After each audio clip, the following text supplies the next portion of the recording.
বলেছিলাম, হে যুবক, প্রজাপতি হয়ে ফুলের কাছে যেও না, মানুষ যেহেতু হয়েছ বাগান সাজাও, প্রজাপতি তোমার কাছে আসবে। সফলতার পিছনে ঘুর ঘুর করে ঘুরবা না, আগে যোগ্যতা অর্জন করো, সফলতা তোমার পিছনে ঘুরবে।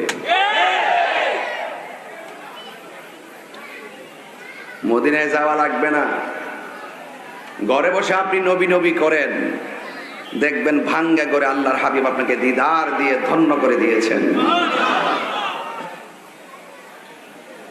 এই জন্য আমার ভাইয়েরা, সাহাবাদের মধ্যে সাহাবীরা আমার রাসূল পাক সাল্লাল্লাহু আলাইহি ওয়াসাল্লামের সাথে থাকতেন।